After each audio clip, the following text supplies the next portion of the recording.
Welcome back to the Stronger by Science podcast. I am your one and only full-time permanent host, Eric Trexler. Today, I'm joined by a very special but extremely temporary guest co-host. His name is Greg Knuckles. Greg, thanks for joining me. Yeah, thanks for taking the risk of having me on. How's your morning going? Uh, it's going well. Um, let's see. Friendsgiving is this afternoon, It is. so cooking last night, cooking this morning. I like cooking, so yeah, makes for a good morning. It's a How about, bold choice trying to record this in the morning. We'll see how it goes. I mean, it's not technically the morning, but it's the morning for me. Close enough. How's the start to your day going? Good. Did a bunch of stuff around the house. Did a bunch of work this morning. Feeling good. Feeling Nice. productive. So before we get into the content for today's episode, we've got some big announcements. I think the biggest one is that we've got a huge sale coming up for MASS, monthly applications in strength sport. That's our monthly research review. MASS, if you're not familiar, it's 10 pieces of content per month, but starting this upcoming issue, we've got an enormous change that we're really stoked about. So, Greg, you've been doing a piece of content in MASS called Research Briefs. Mm-hmm. And it's where rather than doing a full, in depth, longer article, it's more concise summaries of several studies with a real emphasis on practical application. Mm-hmm. And so we have expanded the research briefs segment of MASS. And so that effectively doubles our study coverage. If you look at the first issues of MASS and you compare it to now, it's the same amount of total content, but we've basically doubled the number of studies we cover Mm-hmm. on a monthly basis. So it's a pretty huge upgrade that we're pretty excited about. And that is going to coincide with our big Black Friday sale, which is our biggest sale of the year. So these are the lowest prices that you're going to see for MASS during our Black Friday sale. It by the way, since it's a subscription product, we should clarify when you subscribe at the sale price, you're locked into that sale price for the life of your subscription. You could do monthly, annual, or lifetime subscriptions. If you're not sure if you're ready to subscribe to MASS, you can check out a free issue, which I will link in the notes of this show. And the sale, the dates are from November 22nd to November 29th. And I should, of course, point out this is a charity sale. So if you do a monthly subscription during the sale period, 100% of your first month's payment will go to the charity that we chose. If you do an annual or lifetime subscription, $21 will go to the charity. So very, very excited to hopefully raise some money for a really good charity this month. Also, if you want to support the show, you could subscribe to MacroFactor, or you could use the code SBS Pod when you check out at bulksupplements.com. That was quite a sales pitch, and now we can move on with the Road to the Stage segment. Yeah. So I made my notes for this last night when I was putting the outline together, but I need to scrap them entirely. My Wow. my notes last night were quote, nothing too exciting. Energy expenditure has finally plateaued and gradual weight loss has restarted. So that wouldn't be very, very exciting. But this morning I was 236.4, which is officially more than 30 pounds down since I started using MacroFactor. Nice. And my previous low was like 237 point something. So like ultimately it's not that big of a difference. You know, human brain dealing with pounds in a base 10 number system. So around like 10-pound increment uh achievement, I guess, feels like a bigger deal. Ultimately, in the grand scheme of things, it's not really, but it feels good to me. So yeah, things were kind of plateaued for a little bit. Weight was flat, and my estimated energy expenditure had trended down like 500 calories a day over the span of a month. Um, and turns out that seems to be approximately correct now that I'm eating quite a bit less than I was approximately a month ago. Weight loss has restarted, and I have cleared that 30-pound milestone. So, yeah, feel pretty good about things. Nice. I've seen a lot of users that are a little bit surprised when they have that reduction in energy expenditure, or the opposite, sometimes increases in energy expenditure. But it does go to show that, I mean, total daily energy expenditure is quite dynamic. You know, it's Hmm. not a static thing. I think sometimes we think once we get a good estimate for it, it's like, whew, glad that's over with. Now I know my energy expenditure, but Yeah. it is dynamic and it'll change. Yeah, like we'll occasionally see threads that's just like, man, over the last month, my estimated energy expenditure has gone up over it's gone up 200 calories over the last month. So what have I done wrong in the app to lead it to misestimate my energy expenditure by 200 calories? And it's just like, maybe it actually went up by 200 calories. Yeah.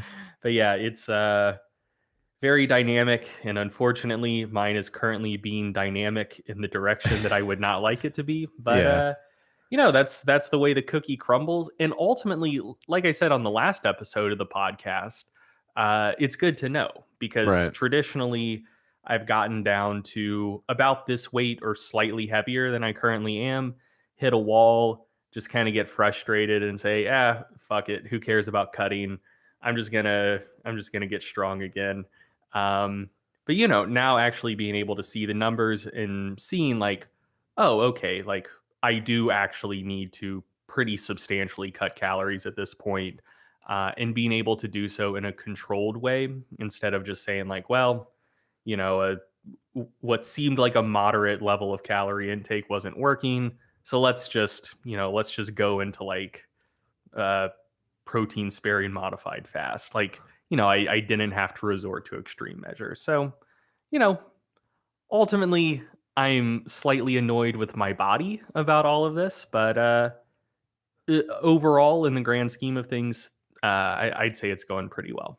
Yeah, like you said, it's good to know. I think one of the most demotivating factors when it comes to weight loss in many cases is just doubt and uncertainty. So Hmm. it is nice to see a number, to see a graph, even if it's giving you information that you're not exactly thrilled about. It's Hmm. better to have the information than not have it. Yeah. All right, moving on. The road to enlightenment is pivoting for two reasons. It is now the road to Athens, which is a tremendously exciting announcement. So, the road to enlightenment is ending for two reasons. First of all, That person in the Facebook group finally convinced you that it was just cultural appropriation. not quite, but so in my defense, since I rolled out this segment, I fully acknowledge I have no idea where it's going or what to do with it. I think it has reached its only logical conclusion, which is me being asked to actually say substantive things about secular Buddhism that I'm fully unqualified to talk about. Uh, for once, I do accept responsibility for that. I don't know how else this could have played out. And yeah, it's time to move on. Plus, this, I'd say that's an important stepping stone on your road to enlightenment. yeah, the second reason that I'm pivoting from the road to enlightenment, I'm still engaged with this endeavor in my life. I'm just not talking about it anymore unless someone asks me. But another thing to keep in mind is a lot of folks are saying that I did, in fact, already reach enlightenment. So, as we talked about by the lake, I either passed out or became enlightened. There's a lot of debate. I'll let the scholars kind of sort that out over the next few hundred years. But for now, I'm transitioning and I'm getting on to the road to Athens. And the reason it's the road to Athens, the first ever marathon was, as the story goes, from Marathon to Athens. Uh, Apparently, people debate exactly how long a marathon should be. I was reading an article about it, but the modern interpretation is 26.2 miles. And I think I do have my sights set on the goal of running a marathon in the relatively near future. I'm thinking possibly late spring if I can swing it. I will admit that I cheated. I got back into running before I, have made this announcement. So the reason I cheated is I have failed so many times getting back into running, and I always fail at the earliest stage. And the reason I fail is because I get really, really into it, and I usually have a lower extremity injury that will get me. you Yeah. know, so I can't just ease into running. I just say, hey, I like running, and then I run way too much, and usually it's my right plantar fascia, Yeah. but it's always either a foot or a knee that will get me because I just do too much too fast. I have all the motivation, all the focus, and none of the discipline to rein myself in. So I am And you also, without running, just stay in weirdly good shape. so that's a true thing is that Because like in this is on topic, like when we were kind of in that weird phase business wise, when you had graduated in December and I was still doing the last year of my master's. um so like the Stronger by Science partnership wasn't like fully operational yet because I was mostly just in the lab all the time. uh you were just like, hey, I have all of this additional time on my hands, I'm going to get into running again. And I remember you saying, like, "Ah, man, I just started running again this week. I love it. Feels good. Went for a 15-mile run 3 days ago. Went for a 12-mile run yesterday. Like, man, yeah. this is awesome. I love it." And so, like, one, I was thinking, like, that's ridiculous. Like, I would need to train for 6 months to be able to run 15 miles. So fuck this guy for being able to jump right into it.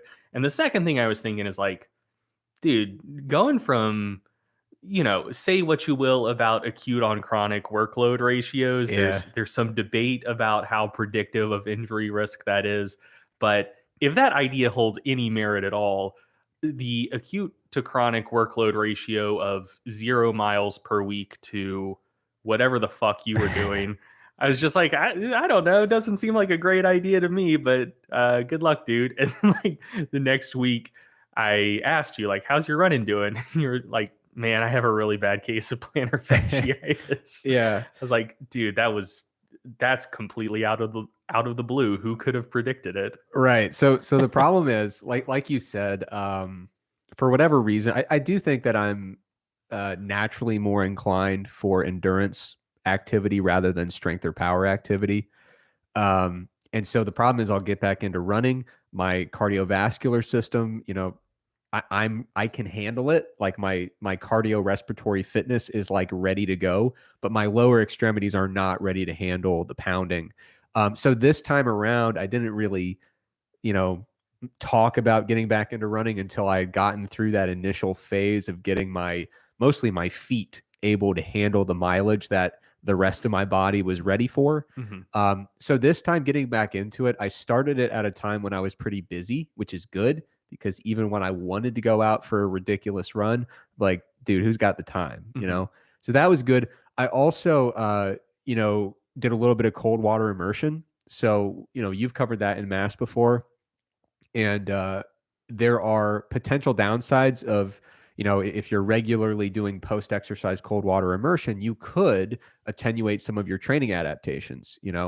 For me, mitochondrial biogenesis is the last thing on my mind when I'm getting into running for the reasons I just mentioned. Hmm. Those molecular level cardiorespiratory adaptations to support endurance, I don't really need those yet. I will, but my biggest obstacle when I'm getting into it is, can I put in mileage and keep my feet and my knees feeling okay? So that's why I kind of made that trade off. And, my advice when you're getting into something like this is, when you're in that entry level stage, abandon optimal and focus more closely on what your specific obstacles and challenges are. So if going into a dietary change or a training change or something like that, what your primary obstacle is, you should be tailoring your approach to what that is. So for me, mitochondrial adaptations, I'll take care of them later. The top priority was easing back into this and staying healthy, managing my acute recovery from session to session. So that would be my general advice that would apply to many different endeavors is, don't worry about optimal right out of the gate. Focus on your biggest obstacle. And that's been the thing that's been dictating my recovery practices and my mileages and my frequency of running is, what can basically my right foot handle. And so far, so good. I'm really stoked about it. So this is a great transition for segments because I actually do feel comfortable talking about this, which is good. That's usually kind of a prerequisite for a podcast segment. So I do feel good about talking about this new endeavor into endurance sport. We're not going to rename the company, what would be a different play on Stronger by Science. We're not shifting to a cardio focused company or podcast, but I am going to pepper a little bit of cardio content in there. Can I just say something really quick about marathons before we move on? Sure. Because I saw the snippet of the article you posted in the outline, uh, and got slightly upset. Like this is one of the many things that I'm somewhat annoyed about. When people bring up a particular anecdote that I'm like, oh no, that's actually not right.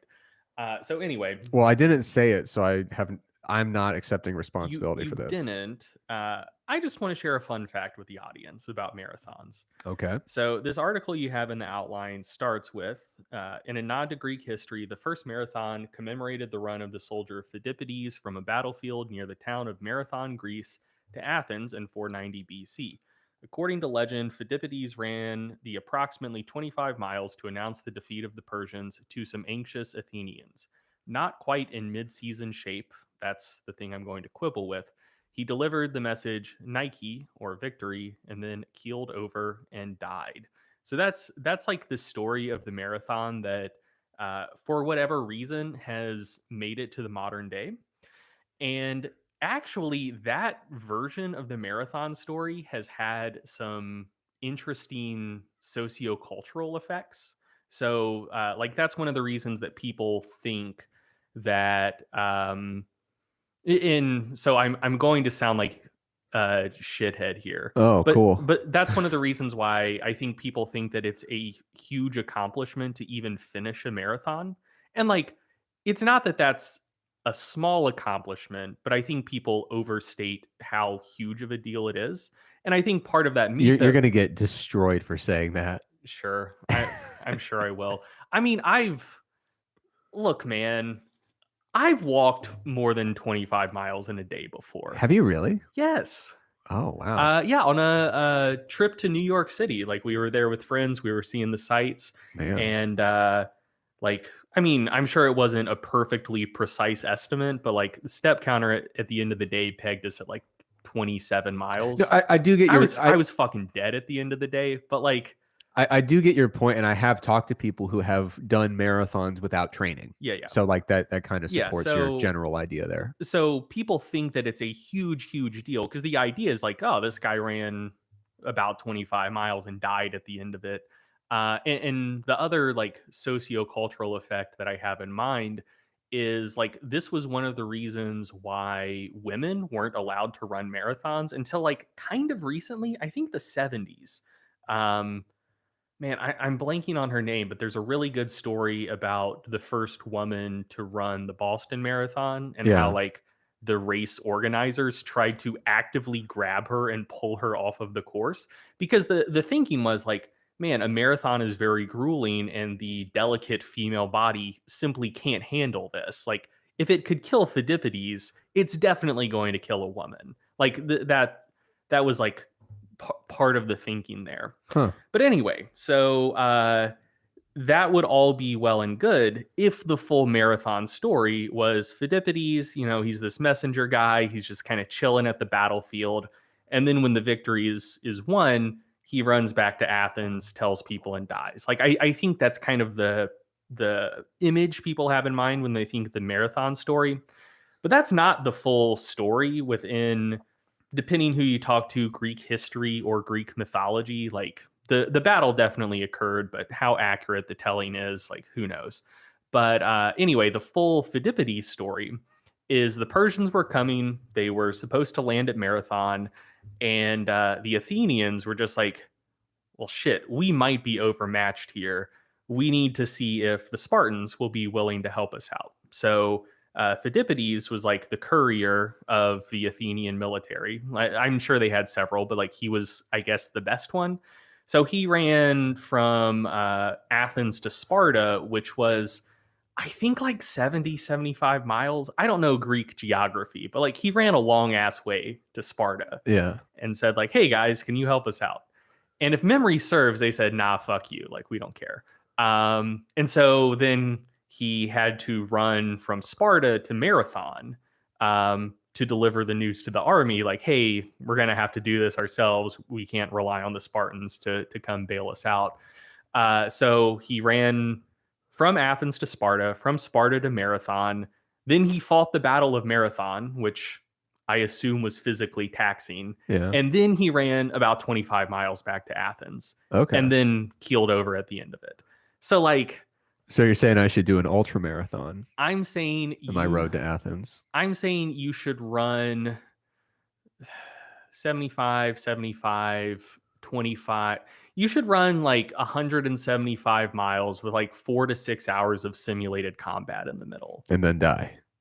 Well, I think that might occur. Okay. But anyway, so yeah, the thing about Pheidippides dying at the end of the whole process, if that is true, like if that is a true historical account and he died after delivering the message, it wasn't simply after running the marathon. It was after, putting in like close to 200 miles of running and fighting a battle. Yeah, that's more than I'm ready for. Yeah.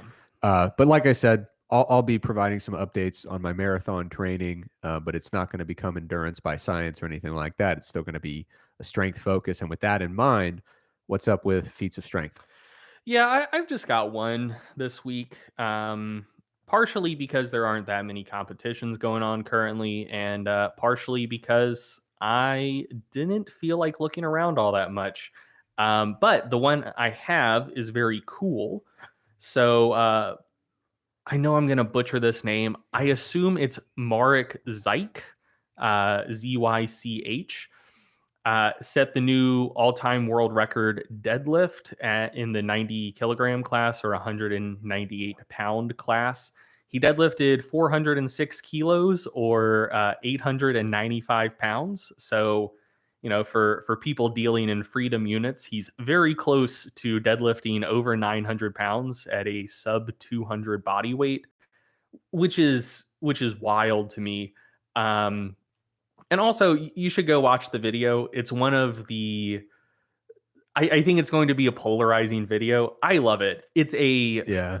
beautifully technically efficient sumo deadlift from a guy who's built for sumo deadlifts. Yeah. We're talking minimal range of motion, pure economy of movement, and I think that's incredible because to me, powerlifting is about moving a weight from A to B in whatever way the rules allow, which is exactly what he did. I think some sumo is cheating people will use the video as like ammo for their argument, but honestly, I don't care. I think it's sick. So congrats to him. Yeah, I saw that, and it's as efficient as a deadlift could possibly be. Really, really impressive stuff. Him and Nasanov, I think, are the two most efficient sumo deadlifters right now. Oh, one question I had for you on this particular segment. Yeah. Someone messaged me. I guess, have you heard that USAPL is like going back to old weight classes? Yes. So Someone asked me what my opinion was on that, and of course I have none, but I'm pitching it to you. oh, I've got an opinion on this. Um, so I'm not going to talk about all of the USAPL IPF drama. Um, I think my opinion is somewhere in the middle. I think if you had to say one or the other is in the right, like just a purely binary thing, I think the USAPL is more in the right than the IPF. But I also think their messaging about why they got kicked out of the IPF is slightly dishonest. So anyway, I think if I shared my full thoughts on the matter, I'd just make people mad. So I'm going to forego that. Yeah. But I am stoked about reverting to the old weight classes for a couple of reasons. One, I fucking hate the new weight classes. I think they're stupid. Like, I don't know, dude. We're humans. Our brains like nice round numbers and even increments between things. And I felt like just some of the weight classes themselves and the jumps between weight classes, they felt kind of random. And also, I don't know. I didn't love the fact that the IPF and its affiliates went with one weight class system, which differed from their history and differed from every other powerlifting federation in the world. Like, the old weight classes weren't broke. Don't try to fix them. So that was kind of my boomer perspective when the new weight classes were rolled out several years ago. But reverting to the old weight classes, I like because I view it as a return to tradition. Um, and also, much more importantly, the thing I like about the new weight classes is they added back the 140 kilo class for men, and they added I know they added an 100 kilo class. I think they added a 110 class for women as well. And I think that's pretty huge for a couple of reasons. One is um, so with the old weight classes, for men, it cut off at 120, and for women, it cut off at 84. And there are a lot of people who are into powerlifting who are bigger than 120 or 264 who probably don't want to get up into the mid 300s to really be competitive in the super heavyweight class. Yeah. Uh, and that was that was the case for women as well, to a enormously larger degree. Yeah, Like, the gap there, like that second highest weight yeah, class in the female category was insane. like 84 kilos isn't that big for women. Um, I mean, like that's like slightly higher than the population average. Right. So like, yeah, going from 84 kilos to super heavyweight, It's a big jump. I thought that was pretty fucked. So I think that adding the 140 class for men is a small improvement from kind of going from 120 to super heavy. And I think adding the 100 and 110 kilo class for women, I think that's huge. Like, I think um, I think that will meet the needs of a lot of people who, didn't want to be sub 120 or sub 84, but you know, didn't want to do what you got to do to be Right. to be a top super heavyweight.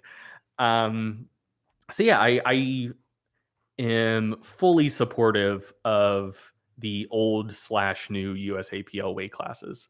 The one kind of weight class jump that I've seen some people complaining about is with the reversion to the old weight classes. Now it jumps from 60 kilos to 67 and a half.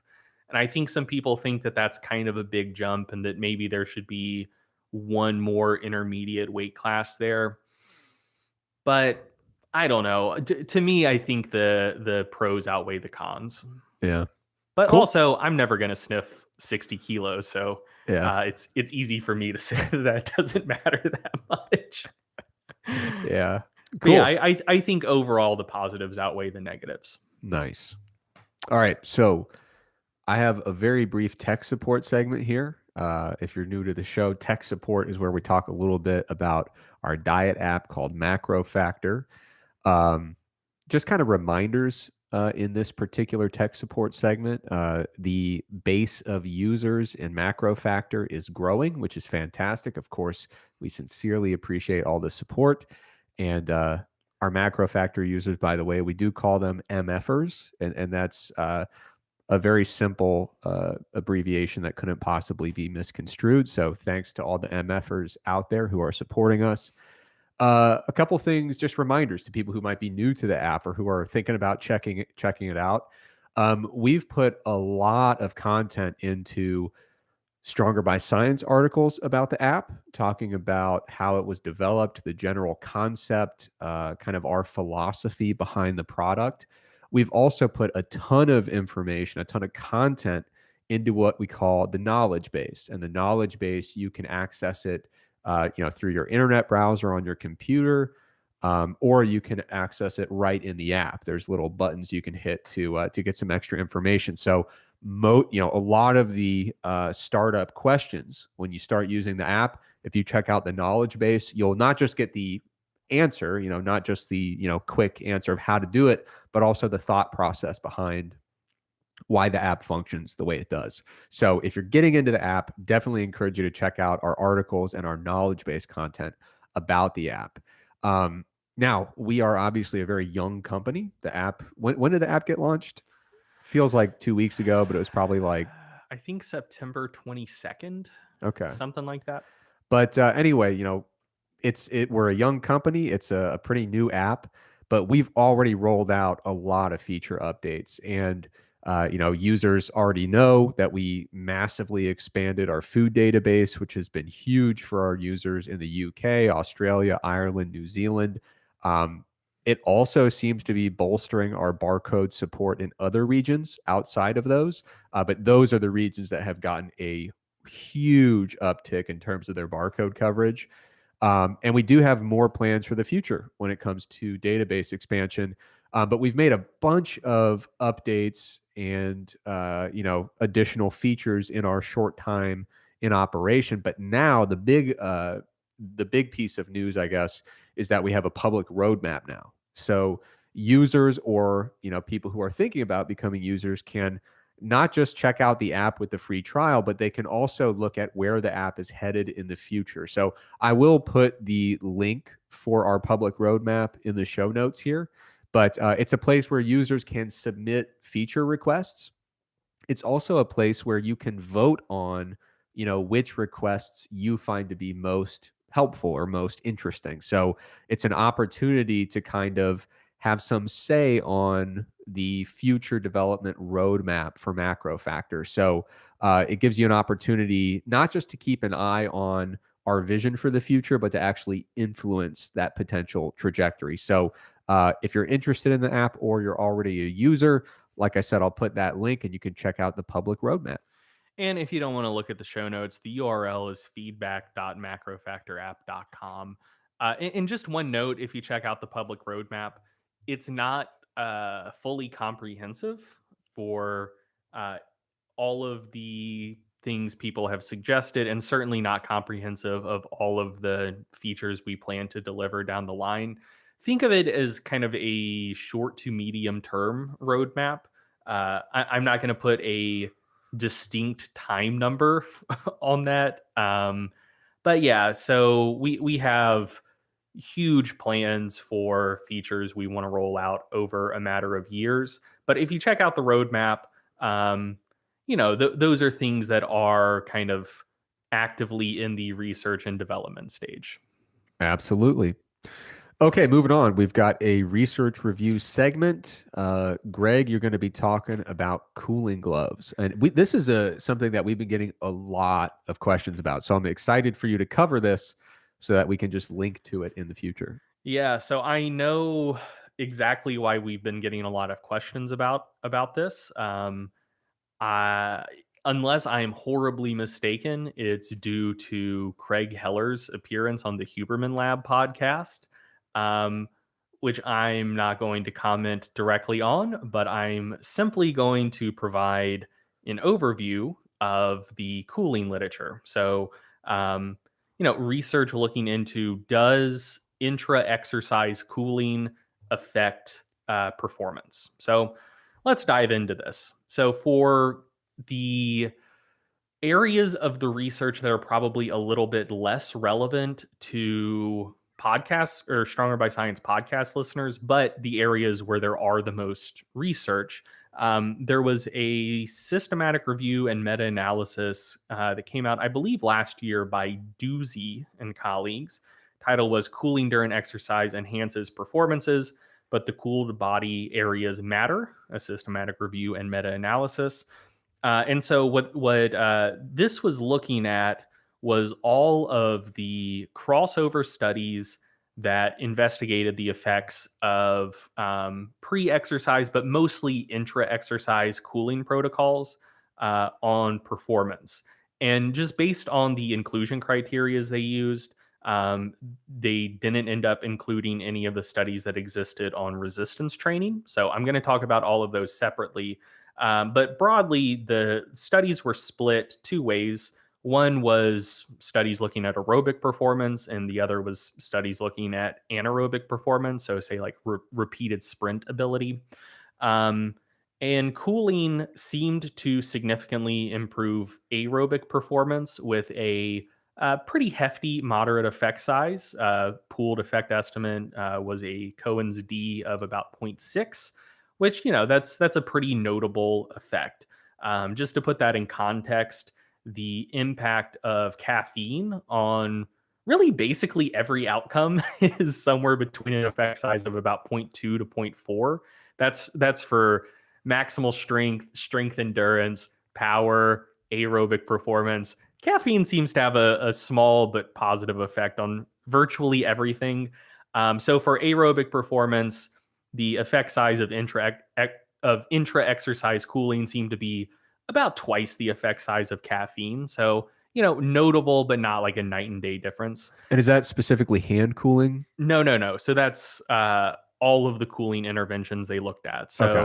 So, like a neck wrap or palm cooling or like a full body cooling suit. Or one of the things that seemed to be pretty effective was just drinking cold beverages, because ultimately, the thing that when overheating becomes problematic for aerobic performance, the thing that's really going to get you is when core temperature starts elevating. And so if you just like drink a really cold beverage or like eat some crushed ice, that cools you centrally. So that seems to be fairly effective. Honestly, so back in the day, I remember like coaches and athletic trainers saying that like you're supposed to drink like lukewarm or room temperature liquids, because like if you drink cold liquid when you're really exerting yourself, it's going to like put you into shock or something, or like divert blood to your intestines instead of your muscles. I don't think there's any evidence for that. I think that's a myth. But anyway, These are the same people who told us that we couldn't possibly recover with our hands on our knees, right? that is also true. Yeah. Anyway, so that seems to be fake. Just drinking cold stuff seems to be good. Anyway, so yeah, for aerobic exercise, a moderate but pretty noteworthy effect. For anaerobic exercise, the effect size was still statistically significant, but quite a bit smaller. So pooled effect estimate of about 0.27, which is a positive effect. But it's worth noting that when they were looking at kind of the study conditions or cooling protocols used, they found that the most effective was whole body cooling garments, and that cooling only seemed to be effective for anaerobic performance when you were doing anaerobic stuff under hot conditions. So they operationally define that as greater than 28 degrees Celsius, which I think is somewhere in like the mid to high 80s, but I don't know. I'm relatively comfortable with most aspects of the metric system. I don't fucking know Celsius though. Fahrenheit to Celsius and vice versa is a nightmare. Yeah, here's another hot take. I mostly like the metric system. I like, centimeters and meters more than like feet and yards, and certainly kilometers more than miles. Uh, I like grams and kilos more than ounces and pounds. I like milliliters and liters more than fucking tablespoons and cups and whatever else. Um, but I do think that outside of scientific purposes, I think Fahrenheit is better than Celsius. Like Yeah. I understand like, oh, okay, like you're anchoring it with 0 being the freezing point and 100 being the boiling point. So those numbers are pegged to something meaningful when you're doing experiments or something Right. like that. But just for day-to-day use, I think the benefit of Fahrenheit is just that like 10-degree increments kind of mean something. Like if and I feel like that helps with communication, I suppose. Like if someone were to say in Celsius, like, it's gonna be in the 30s today, it's either gonna be pretty hot or like the hottest day you've ever experienced. Yeah. uh, or if they say like, it's going to be in the tens, it could be pretty comfortable, could be fairly cold. If you say in Fahrenheit like, today's in the 50s, doesn't matter if it's 51 or 59, like it's the 50s, you know Same what I mean? sweatshirt. Yeah. Yeah. um and I also think it's, I don't know, I think it's good for um You know what? I'm not going to get off on that tangent. We're talking about body cooling right now. Anyway, mostly like the metric system, but I'm a Fahrenheit ride or die Yeah, guy. I was gonna say you said before we started recording, like, hey, let's make sure we keep this one really tight, keep it on a short timeline here. And then, 6 minutes into talking about Fahrenheit versus Celsius. Well, you know what, man? I actually am well rested for once. I have the appropriate amount of stimulants in my system. I didn't wake up 5 minutes before we started recording. So Yeah. I'm fully prepared to be on my bullshit today. Yeah. Um, Well, much more loquacious than I typically would be. then I'll take on the task of reining you back in. No, it's fine. Okay, so let's get back on topic. So that's the meta-analysis. Notable moderate effect for aerobic performance, smaller moderate effect for or no, that's a small effect. So a small effect for anaerobic performance, and those effects really only seem to show up when you're testing in pretty hot conditions. Okay, so let's move on to the resistance training studies. There's a study by Bacon and colleagues titled Effect of Two Recovery Methods on Repeated Closed Handed and Open Handed Weight Assisted Pull Ups. And so this was a study in climbers where they were looking at pull up performance. Closed handed pull ups are what they sound like. So you're just grabbing the pull up bar as one would grab a pull up bar. I think open-handed pull-ups was kind of like fingertip pull-ups. Um, anyway, so they had a cooling intervention. It was ice bags applied, I think, to the arms and shoulders between sets. And also, this was just a weird study. I think there were like 17 minutes between sets. But anyway, they found that between set cooling protocols improved open hand pull up performance, but not like normal pull up performance. So, maybe a small positive effect there. Moving on, study by Galoza and colleagues, resistance exercise interset cooling strategy effect on performance and muscle damage. So in this study, they had two groups perform 4 sets of bicep curls at 80% of 1 RM. One group had ice bags applied to their biceps between groups, and the other or between sets, and the other group didn't. And the cooling group was able to complete more reps across the 4 sets, about 21% more than the control group. Though, since this was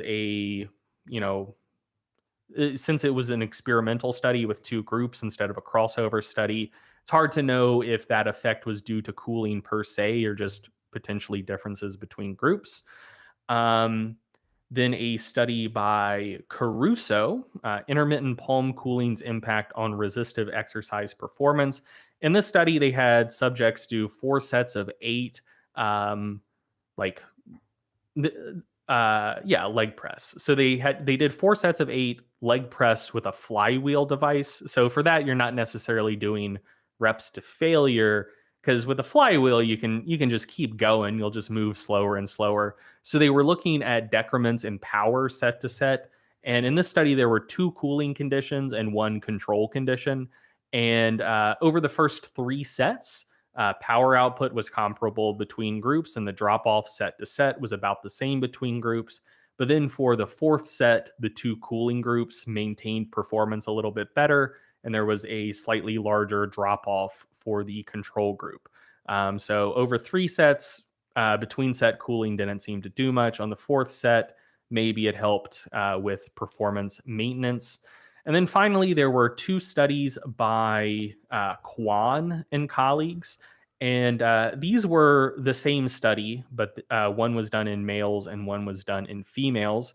In both of the studies, the training protocol or the testing protocol was 4 sets of bench press to failure at 85% of 1 RM.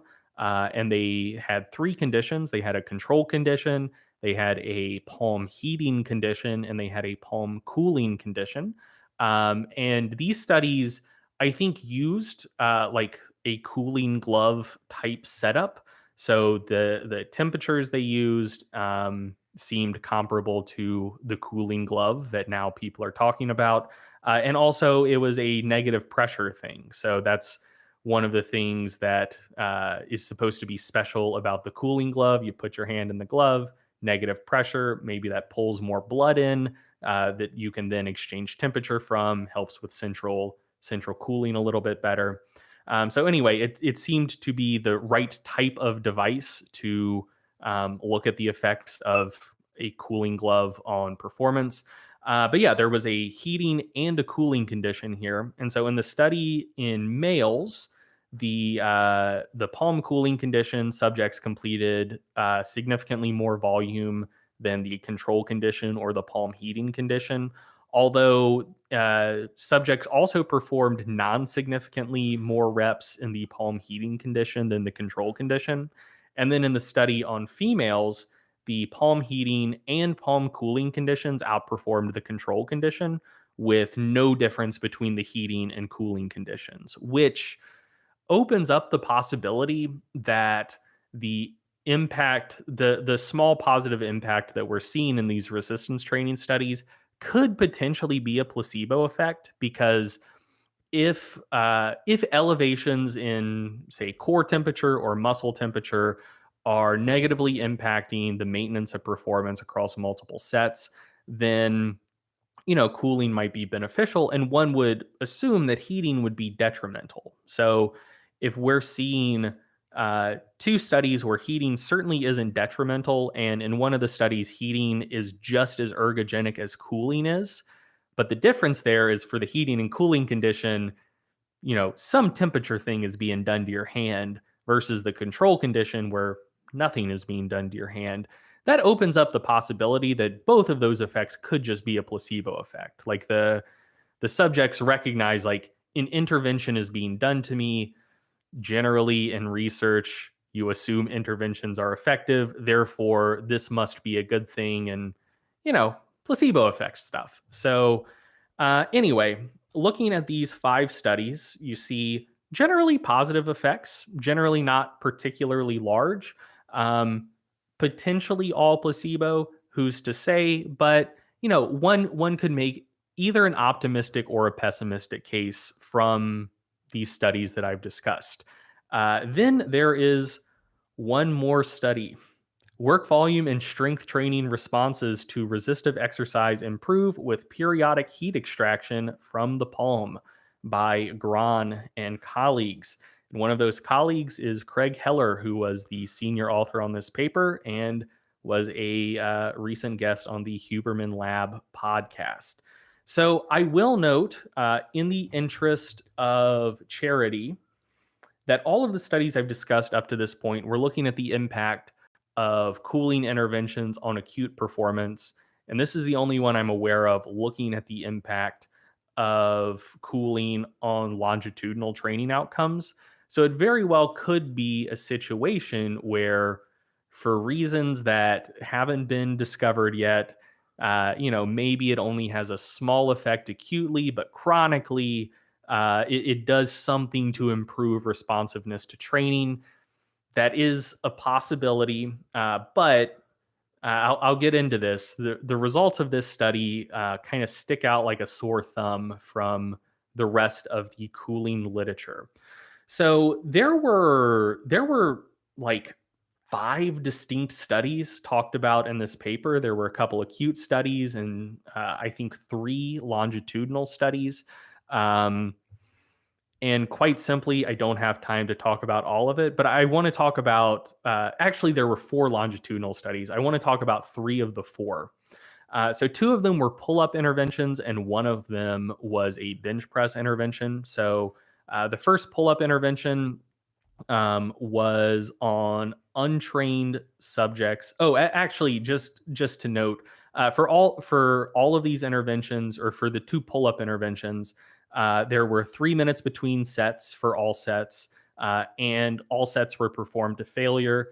And it's noted people were doing chin ups or pull ups, but they had to actually be real pull ups. Like the chin had to get all the way above the bar. So um, when you're listening to these results, you can't just assume like, oh, maybe they were only doing half reps, or I mean, maybe they were, but according to the methods of the paper, they were doing real pull-ups, getting their chin above the bar every time. Do they have a criteria for the bottom of the pull up that they mentioned? Do you happen to remember? If there was one, they didn't mention it. Okay. So But you'd have to, anyway, yeah, go on. one would assume if you were doing rigorous research that you would try to make people Right. go pretty close to all the way down.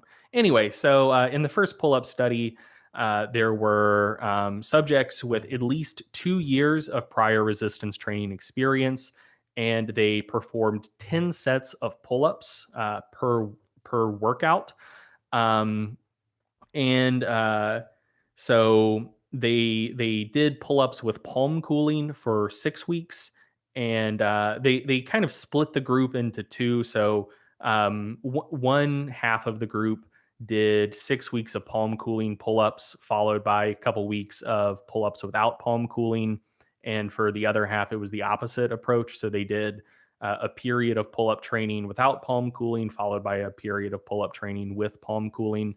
But kind of pooling that all together, when during the 6 weeks of palm cooling pull-up training, subjects improved their total work volume across 10 sets by 144% on average over 6 weeks versus 4% when they were doing the same training protocol without palm cooling. And it's worth noting the kind of absolute improvements during the palm cooling period for pull-ups across 10 sets. So when people began the protocol, they could do 134 plus or minus 48 pull-ups across 10 sets. So average about 13%, and that range was 70 to 153. Then after 6 weeks of pull-ups with palm cooling, they averaged 298 plus or minus 168, with a range from 70 to 616 reps. So their average number across 10 sets increased from 13.4 to almost 30. And there was apparently one individual who completed 616 reps of pull-ups across 10 sets to failure with 3 minutes between sets. So that's all very interesting. And then the average rate of performance improvement was 13 pull-ups per workout. So about 1.3 pull-ups per set improvement during the palm cooling period versus 3 during the not cooling period. So, okay, moving on to the second study, or the second, I guess, trial within the single paper. This was also a pull-up study, but it was using recreational athletes naive to the pull-up exercise. So people who had never done pull-ups before. And these people also did 6 weeks of pull-up training with the cooling glove, and then a period of pull-up training without the cooling glove. And the rate of performance improvement with the cooling glove was 1.7 pull-ups per workout versus 0.6 pull-ups per workout without the cooling glove. So I find that kind of interesting. Of note, they were doing 6 sets here. But anyway, I find this interesting because there were basically 2 pull-up studies that were very similar, one in trained subjects and one in untrained subjects. And the trained subjects improved their number of pull-ups per workout at like per set at like 4.5 times the rate as the untrained subjects, which I don't know. You know, sometimes you just have a very responsive group of athletes, but generally you assume that untrained people will respond to training better than trained people will. But the trained people here on a per set basis were improving their performance at like 4.5 times the rate the untrained people were, which is interesting. Anyway, moving on to the bench press study here. They initially enrolled 24 subjects. Only 10 of the 24 completed the training program. 8 subjects dropped out for personal reasons, and then 6 subjects dropped out because they weren't at a stable plateau during the control phase of the study. And so you might hear that and be like, wait, what are you talking about? So basically, what they did here is they recruited people and they said, hey, enroll in this study if you're at a plateau in your bench press. Like, you've been training the bench press for a while, you can't get any stronger, you're at a plateau. And then what they did is they put them on a standardized training protocol, and over a 4-week period, they had them train twice per week. And basically, if a subject experienced a measurable improvement in performance over that 4-week lead-in period, they kicked them out of the study. They said, like, no, you're not actually at a bench press plateau. We want to make sure that everyone who is about to experience the power of the cooling glove is actually at a plateau for bench press strength. So they did that. They kicked out everyone who was still capable of improving their bench press without the cooling glove, and then they underwent 6 weeks of training with the cooling glove.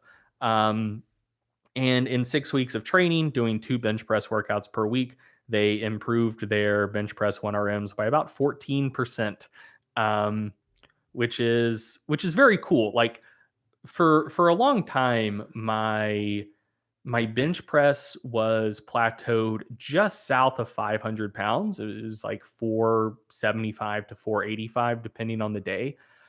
I would love to be able to put about 65 to 70 pounds on my bench in 6 weeks. I would be very interested in a intervention, a non-pharmacological intervention that would allow me to do that, as I assume most people would be. Um, so that's cool. If something like that existed, I would love to know about it. I would love to use it. I assume most other lifters and athletes would as well.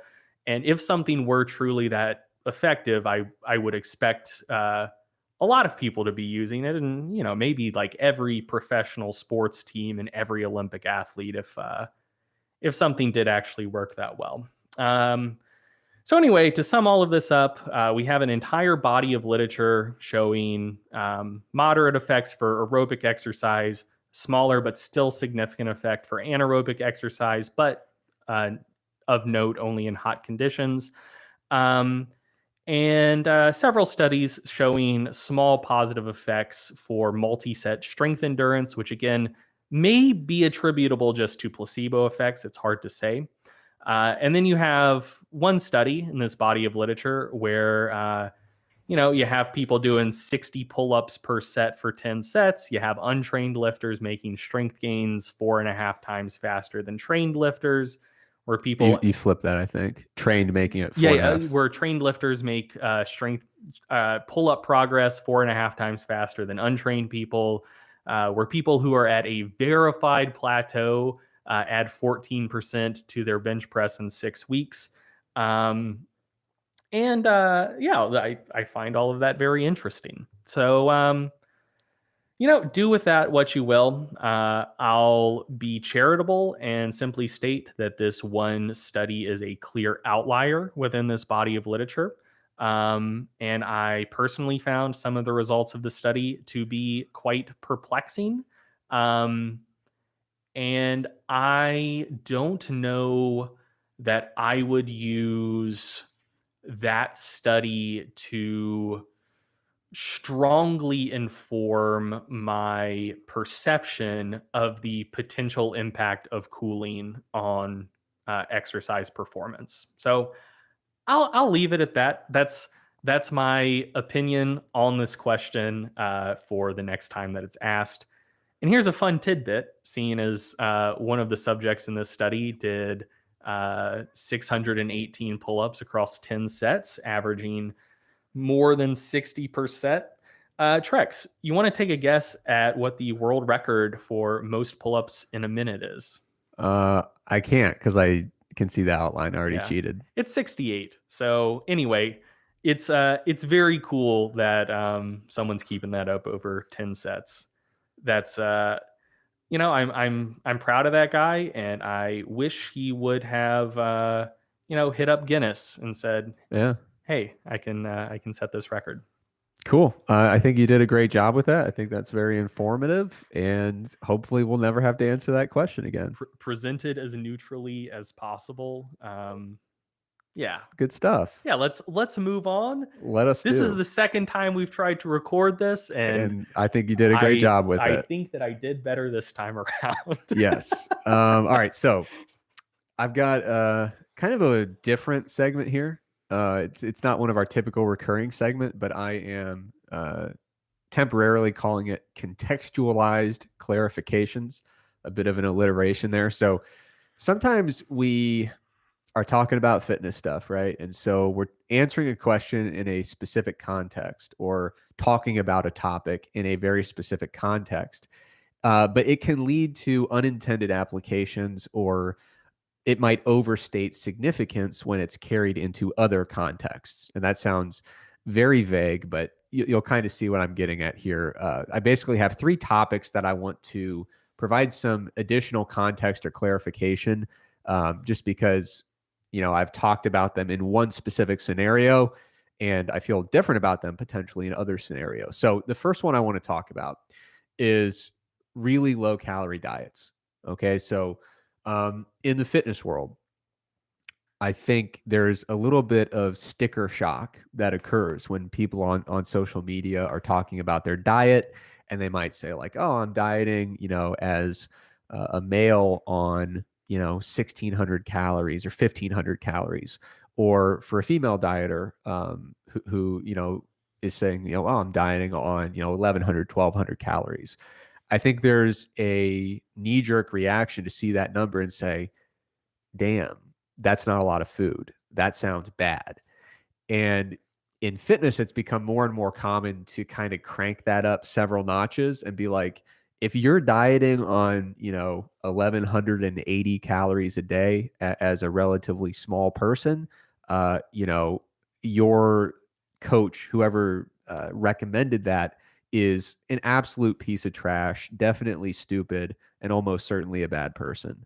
Uh, and I think there are pretty obvious incentives kind of built into fitness to reinforce that knee jerk reaction. I think you'll see a lot of coaches who will say, "Hey, all my clients eat a ton and they're losing fat very, very rapidly. So why aren't you?"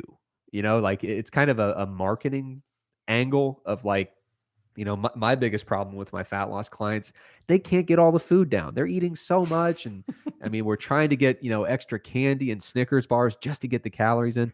That's an exaggeration, obviously, but you can see what I'm getting at. There's this natural kind of knee jerk reaction when you see low calories to kind of say, oh man, that's irresponsible. It's certainly dangerous and definitely inadvisable. But I think it's important. I've talked in the past about how there are benefits to a slow rate of weight loss. That is an approach that I feel pretty strongly about in most contexts. I think uh, slow and sustainable rates of weight loss are generally pretty good. I've also talked in some contexts about some of the challenges that occur when you have very low energy availability. So when you've got acutely a very large energy deficit. So I've talked about this in ways that might be thought to reinforce some of those knee jerk reactions. But I think it's really important to take a step back and contextualize some of these low calorie numbers, right? So if you were to go and look at the literature in the clinical nutrition space, so more clinically oriented studies looking at weight loss programs in people who have obesity, uh, it's really not that uncommon to see diets prescribed that are 800, 900, maybe 1,000 calories per day. And like I said, this is often being prescribed to people with obesity whose body mass can often be, upwards of 100 kilograms, right? So it's not hard to find instances in the clinical nutrition literature of someone who is 100, 110 kilograms and they're being put on an 800, 900 calorie diet. And in fact, I wouldn't just say you can find it. I would say it's quite common. Like there are certain areas of the literature where that's almost kind of the default lever that you pull, Yeah, right? just pull up the old PubMed machine and type in VLCD and Yeah. and see what meets you. Yeah. So I want to be really clear about this. I'm not presenting that as like a model for success. I'm not saying like, oh, you want to lose weight, whatever the context is, just eat like 900 calories a day. It's plenty. But I think it's important when you see people talking about like, oh my God, if you go under 1,200 calories for a brief period of time, that is totally dangerous no matter what. That in and of itself is not necessarily an evidence-based statement. It is contradictory relative to the clinical nutrition literature. So of course, anytime you're talking about energy intake, you have to look very specifically at the context in which a person is dieting. You know, some people are going to be able to handle lower calorie targets than others in a very safe, very effective way. But I just wanted to kind of reiterate the fact that when you see some of these lower calorie intakes, we've had people who use MacroFactor, for example, who say, I mean, we have safeguards in place where you have to override kind of a lower threshold for calorie recommendations.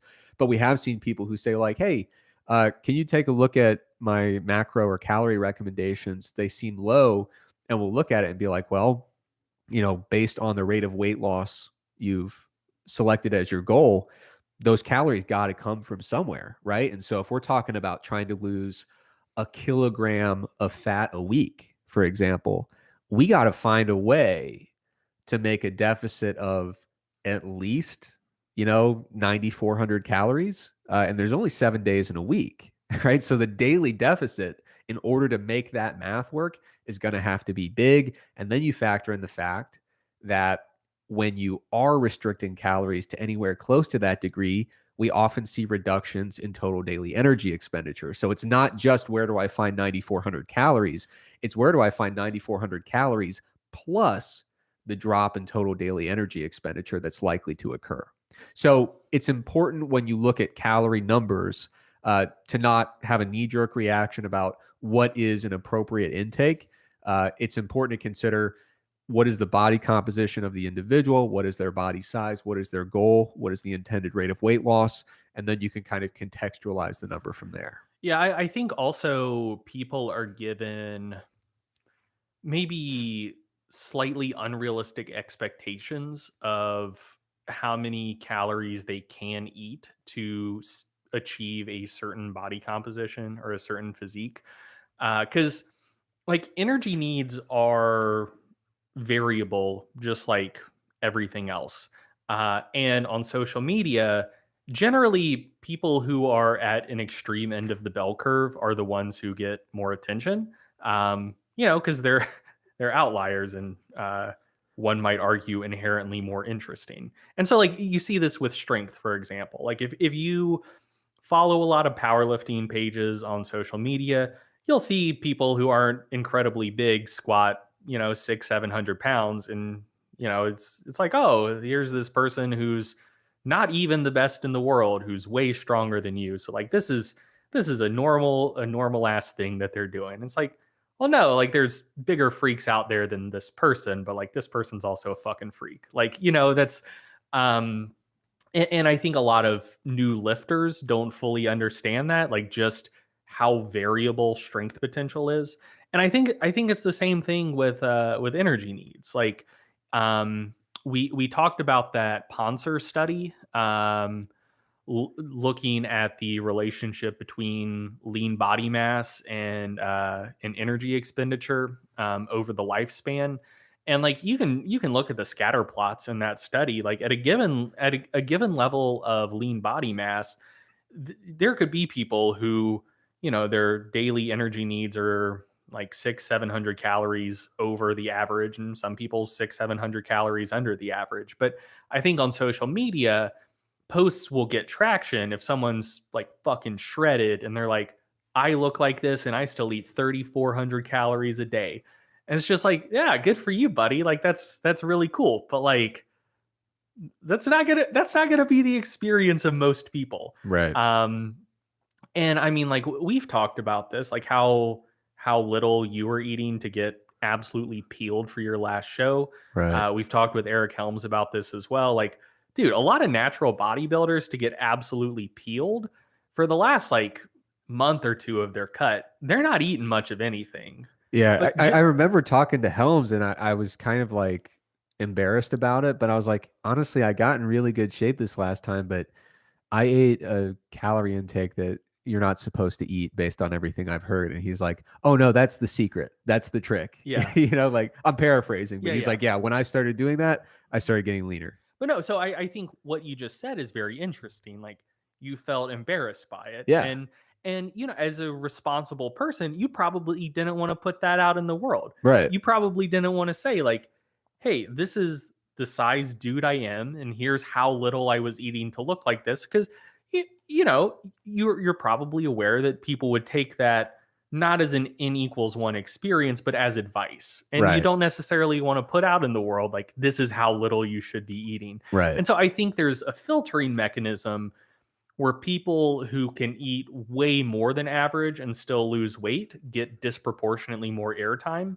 And people who have to eat a normal amount to lose weight or less than average to lose weight, generally, if they talk about it, it's going to get less attention. And they're probably just going to be less likely to talk about it in general. And you're gonna get owned if you talk about it. Right. Like if I go out there and I'm like, oh yeah, here's my calorie intake, people will be like, that's stupid, that's irresponsible, it's way too low. Yeah. Like, yeah, there's a cost to putting that out there. Right. And so I think all of those things together lead people to have a unrepresentative idea of what normal energy needs are for weight loss, and also to not have any concept of what energy needs for weight loss might be for someone whose daily energy expenditure is like lower than would be predicted by the equations. Like, dude, I'm still somewhere in the neighborhood of 240. I'm reasonably active, and I'm cutting pretty slow on a little under 2,200 calories per day. If I bumped it up to losing a kilo a week, I think I would be on like 1,400 calories a day or something Right. like that. Um, which, like, losing a kilo a week, that's not a ridiculous rate of weight loss. That would be less than 1% of my body weight per week. Right. And I think that a lot of people would balk at someone my size eating 1,400 calories per day. But like, Right.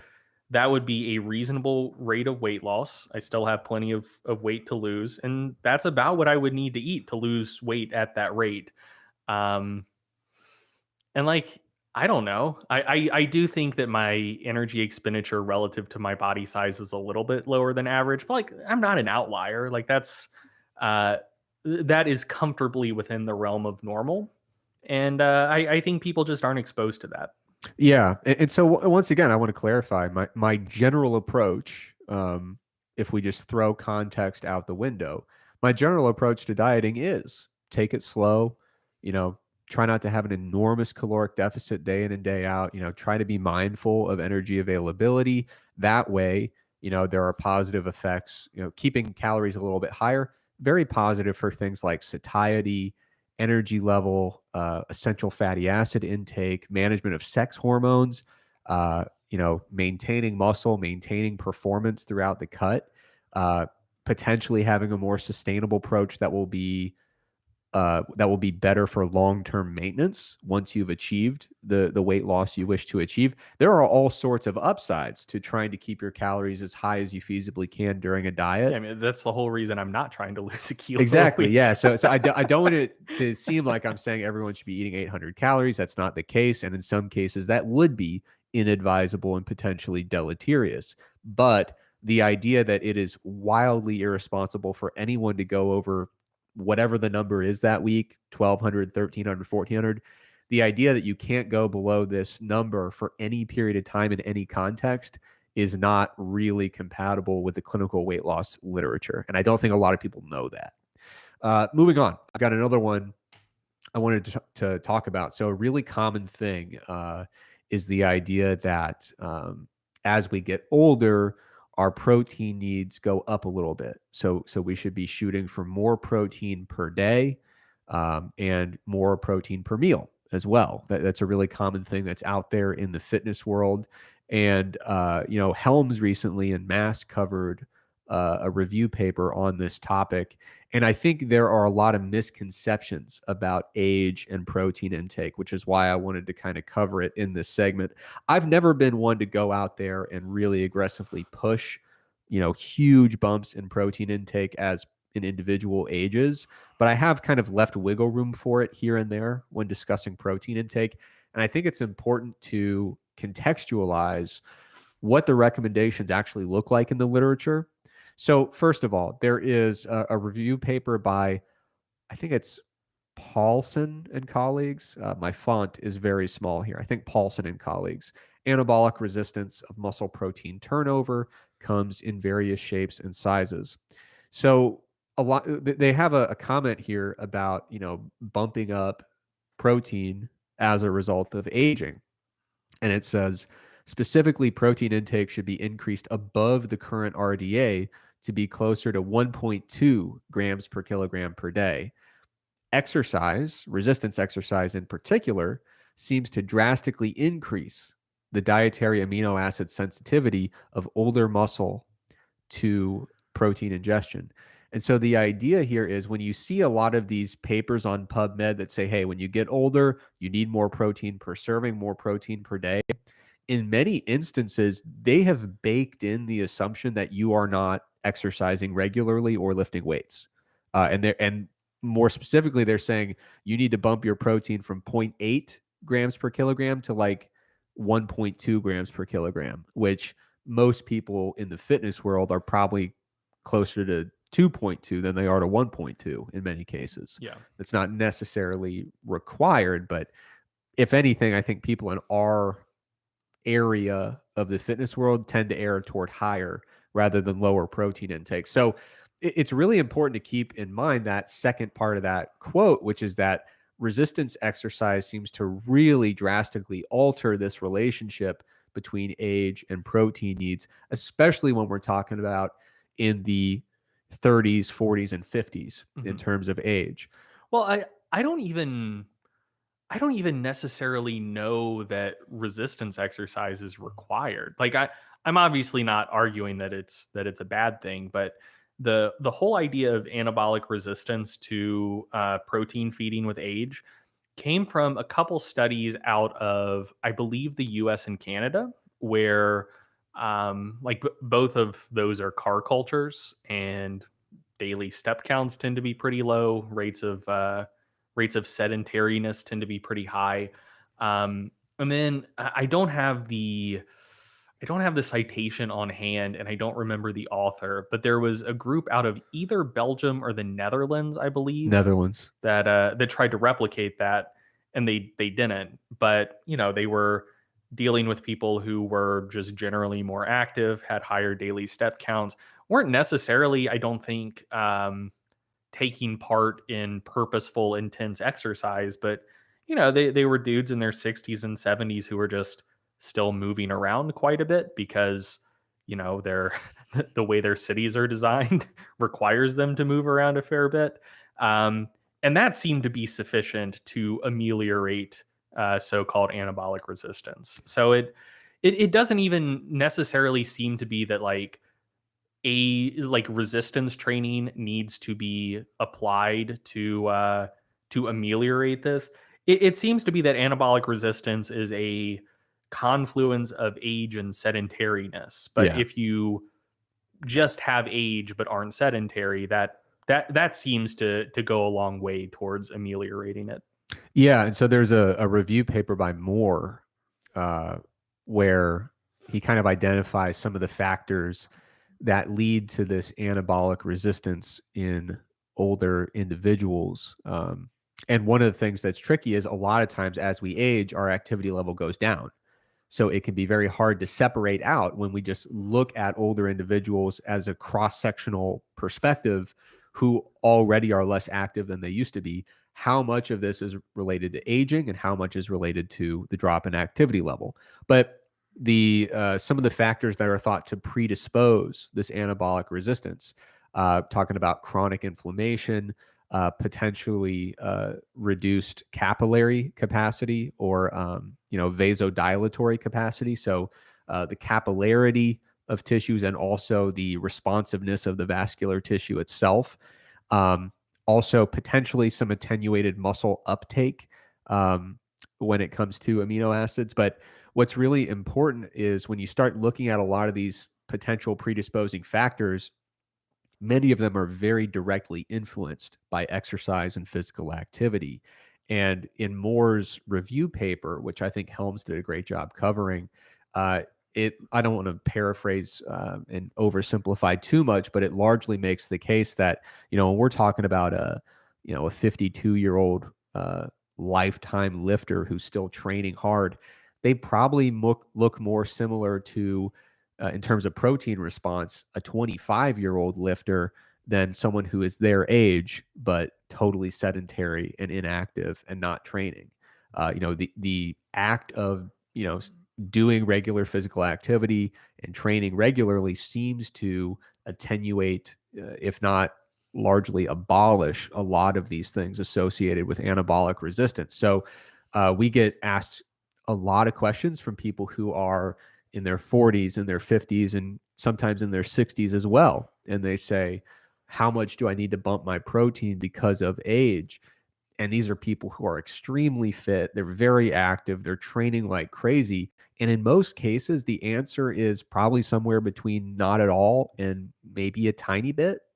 Uh, and this is something that is, if you've been following the Stronger by Science cinematic universe, when you see papers about anabolic resistance, sometimes you'll see them talking about age, but also obesity and excess adiposity.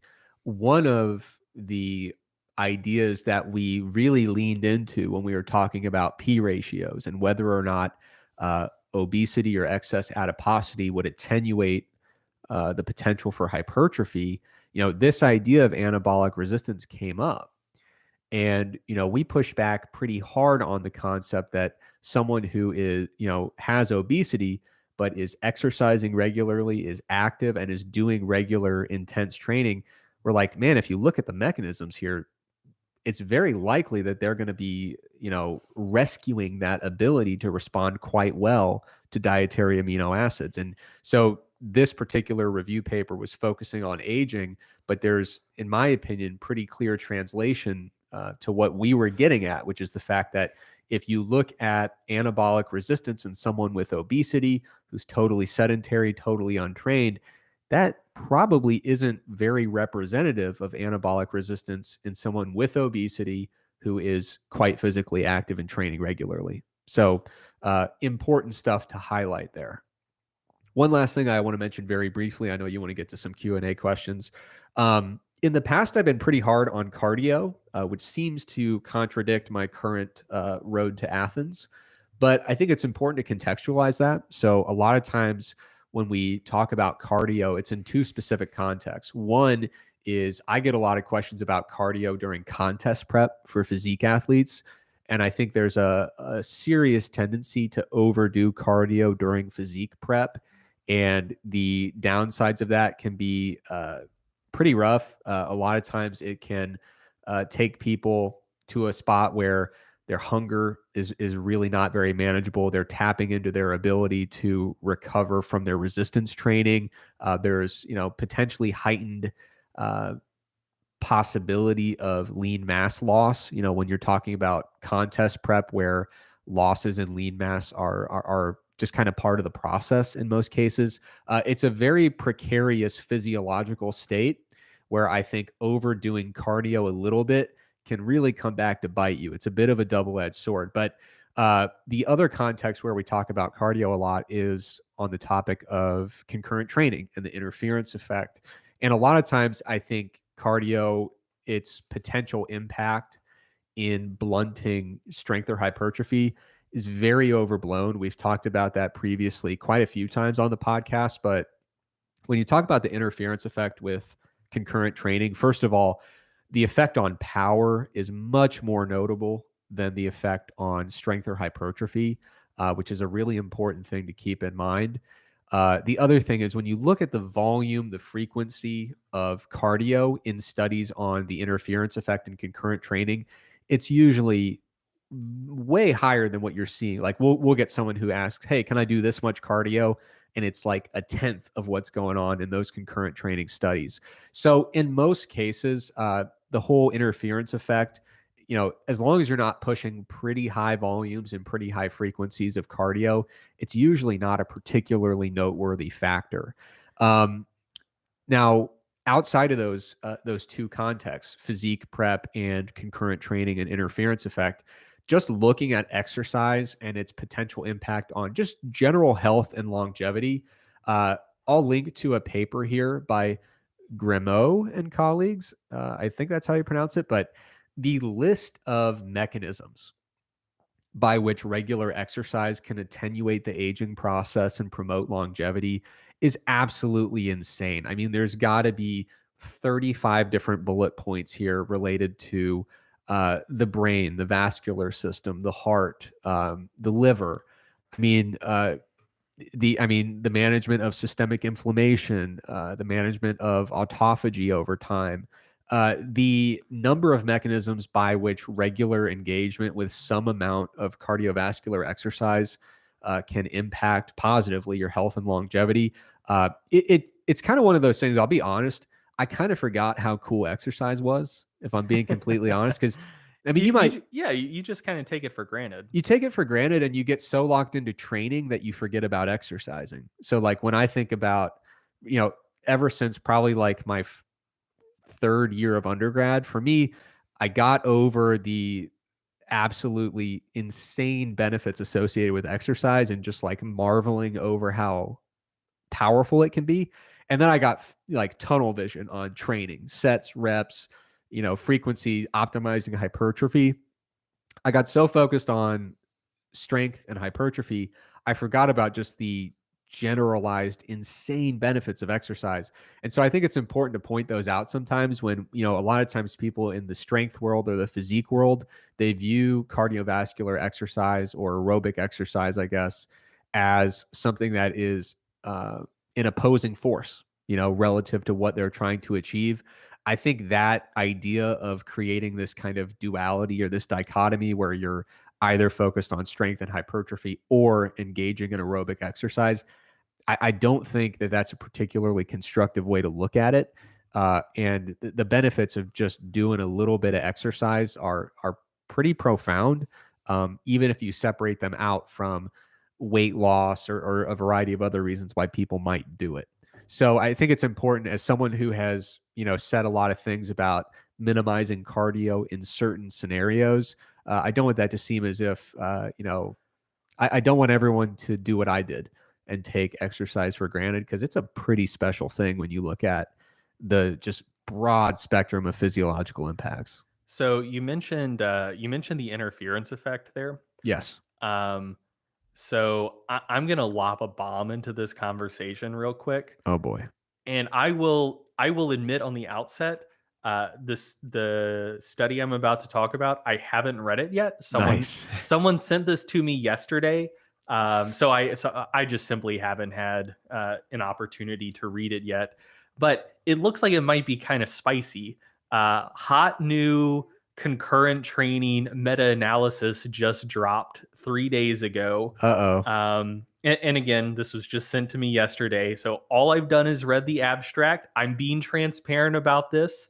I don't know all of the details of this, but I could see this being contentious because it seems to be implying that the interference effect actually completely fake. Wow. So I'm just going to read the results here. Oh, so I thought you were going to contradict my perspective, but you are doubling down hard. Yeah, You're pushing it. I'm saying that you are being a coward and still implying that the interference effect may exist when no. So okay, here's just the results from the abstract of this study, and we can link this in the show notes. And if anyone listening to this gets around to reading the full text before I do, I would be very interested to know your take on it. But here are the results. A total of 43 studies were included. The estimated standardized mean difference based on the random effects model were negative 0.06 for strength, negative 0.28 for explosive strength. And that was the only effect that was significant, and negative 0.01 for muscle hypertrophy, which is essentially no effect. Attenuation of explosive strength was more pronounced when concurrent training was performed within the same session than when sessions were separated by at least 3 hours. So when explosive training and endurance training were performed in different sessions separated by at least 3 hours, there wasn't a significant attenuation of explosive performance. And no significant effects were found for the other moderators, i.e., type of aerobic training, running versus cycling, frequency of concurrent training, more or less than 5 weekly sessions, training status, untrained versus trained, and mean age, less than 40 or greater than 40 years old. And then this is their conclusion. Concurrent aerobic and strength training does not compromise muscle hypertrophy and maximal strength development. However, explosive strength gains may be attenuated, especially when aerobic and strength training are performed in the same session. These results appeared to be independent of the type of aerobic training, frequency of concurrent training, training status, and age. Wow. So So it's, it's the effect sizes, if you ignore statistical significance, do kind of still kind of reinforce that concept that, power is what's largely being impacted. And then strength and hypertrophy, it sounds like they're saying these yeah, might be. this is saying strength and hypertrophy aren't impacted at all. Yeah, yeah. Well, that's Which interesting. We'll have to yeah, dig into that. that's spicy, man. I think I'm probably going to review this for the January issue of Mass, unless Mike beats me to it. Nice. But yeah, man, that's not necessarily what I expected to see. Cool. Well, yeah. So, like I said, there are some scenarios where you want to keep an eye on your cardio volume and frequency for context specific reasons. But generally speaking, I don't want it to seem like I have a just overall anti cardio vibe that I'm putting out. Now, I'm going to expose myself here for calling this the morning. I feel compelled to tell you it's 2:52 p.m. Uh, the floor is yours. As many Q&A questions as you wish to cover, you're welcome. And then I will be playing us out today. Yeah, I think it'll be fine. I just need to get some cookies baked before 4 p.m. and I am quick at baking cookies. And one thing I'll note is unless that meta-analysis I referenced just really blows me out of the water, I do still think the interference effect is real. Just throwing that out there. Don't necessarily assume that my actual position on the topic is identical to uh, the abstract of that study I just read. Or the words that literally came out of your mouth. I said You, that it. when you were reading, when I you were said that it's reading, spicy and they yes. were lobbing bombs, Yeah. That's the thing though, with, knowledge bombs. yes, with meta-analyses, man, a lot of people, because they're, at the top of the hierarchy of evidence, you think, oh, easy, it's right there, very straightforward. Mhm. Man, you really got to dig in when you're Yeah, critically reading a meta-analysis. You got to get really into the details. So we'll have to report back on that. yeah. The thing that came to mind for me was just based on the abstract. It looks like they looked at aerobic training frequency as a moderator variable, but not like total minutes per week. Uh, And my hunch is that would be a pretty large effect. Like, if you're doing cardio 5 days per week, but it's like 20 minutes per session, who cares? But yeah, if you're it's doing warming up. yeah, if you're Yeah, doing cardio 5 days per week and it's like an hour per session, I kind of assume that that's going to negatively impact strength gains. yeah. Anyway, yeah, some Q&As. These should all be pretty quick, I think. Starting with Facebook, William Lim Jr. Asks, incremental progression, pros and cons, a thought experiment. If I'm in a hurry to get somewhere in my fitness journey, what would happen? Or if I'm not in a hurry to get somewhere in my fitness journey, what would happen if I just progress incrementally by half or even a quarter of a pound per week and concentrate on good form, technique, and contraction? For example, I start with just the bar on press and keep adding half a pound each week. Seems like it would be a lot friendlier to joints slash connective tissue, and at some point in the future, I'll catch up with those chasing numbers. Is there too much to miss out on the usual progression models? And I see where he's coming from with this question. Like basically, if you're kind of doing a linear progression, why stick with 5 or 10 pound jumps when you could just kind of micro load from the get go? And the thing is, I could see that being inefficient but still effective if you're completely untrained and just getting into lifting. Um, but I think that it will be, yeah, I think that there's probably a middle ground there where, like let's say you start squatting and or you start deadlifting, and the most you can deadlift your first time with good form is let's say 185 pounds or something like that. But that's your initial max because you're not good at deadlifting. Um, and your muscles, your connective tissue, everything would be capable of say deadlifting somewhere in the low 300s. But like you currently just aren't good at deadlifting. Um, so the initial phase of training where you're doing a linear progression, just adding weight to the bar week to week, you are to some degree trying to condition your muscles and connective tissue to avoid injury or reduce your injury risk.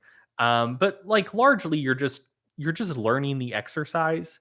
And I think that from a kind of health and injury risk reduction perspective, even if you're using a faster rate of progression, say adding 5 or 10 pounds to the bar every week on that deadlift, you're still probably in good shape, mostly due to the fact that you are at all points along that continuum until things start getting legitimately hard, until you've actually learned to deadlift pretty well. You are staying well below what those tissue tolerances are. Like your hamstrings, your glutes, your spinal erectors are capable of producing more force than they're doing to deadlift 185. You're just not good at deadlifting yet. So I think that I understand where you're coming from with kind of a connective tissue being nice to your joints type perspective.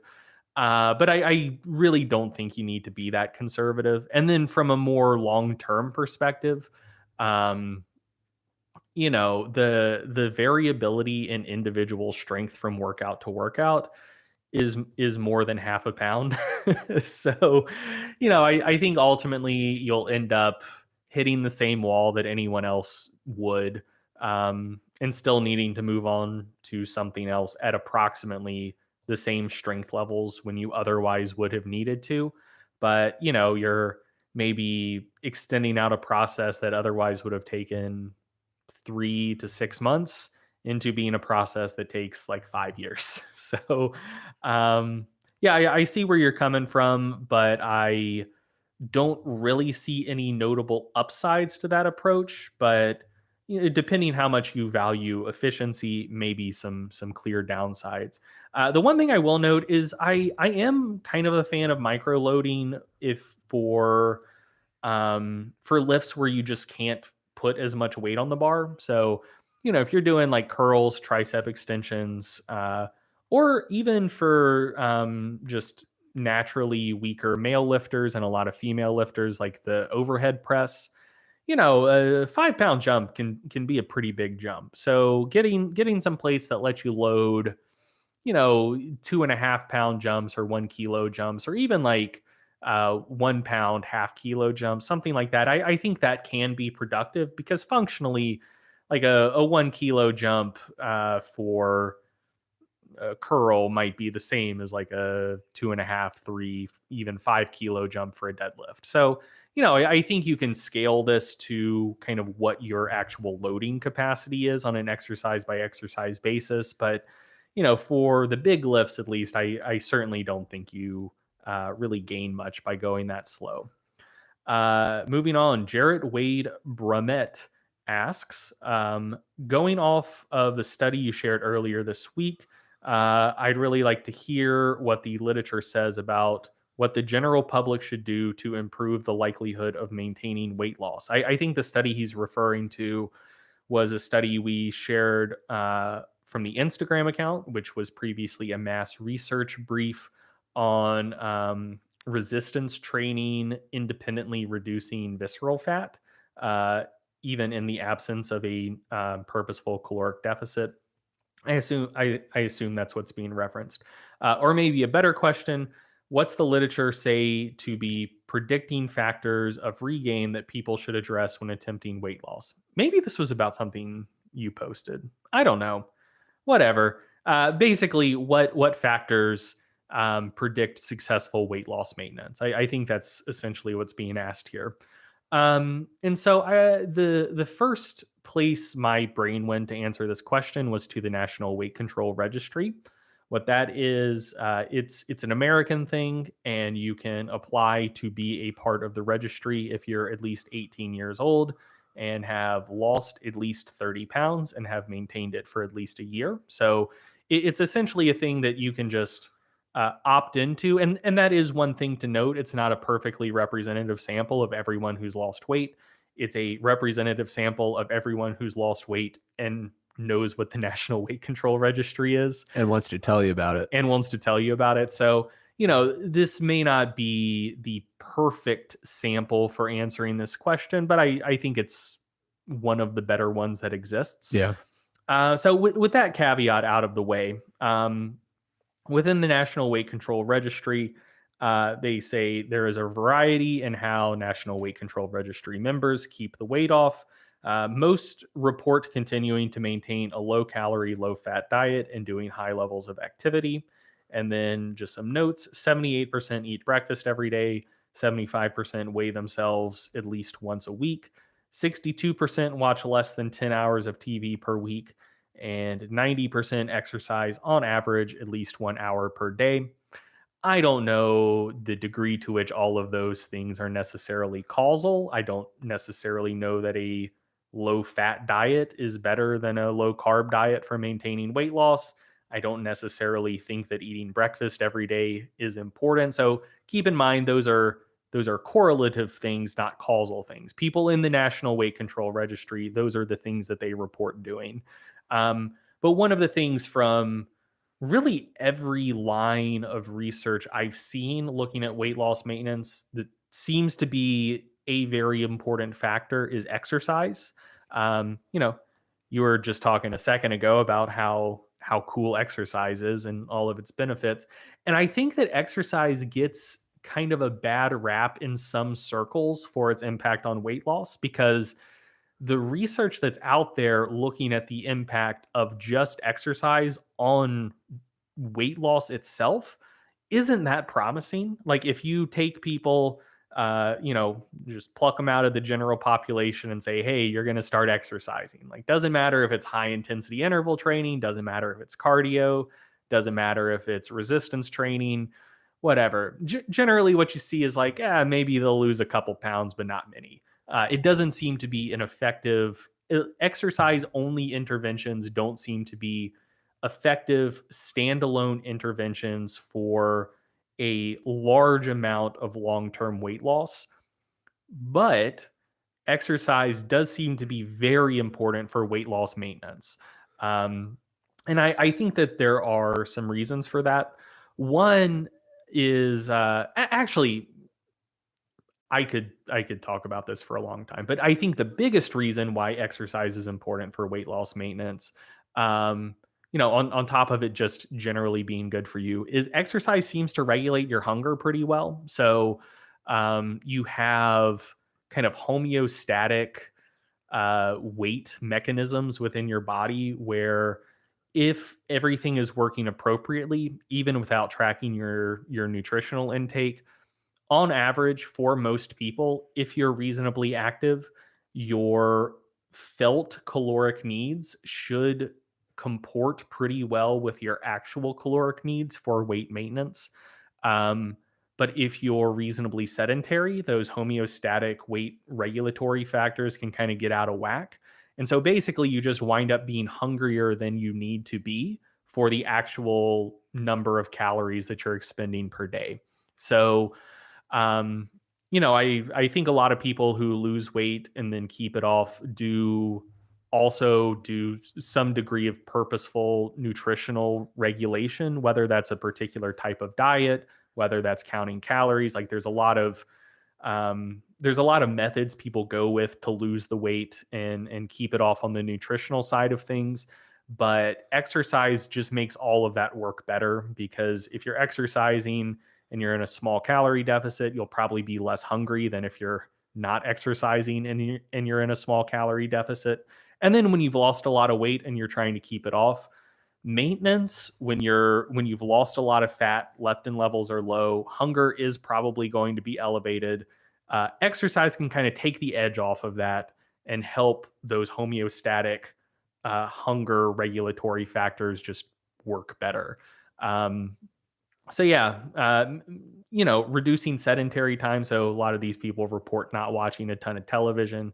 I think that's important.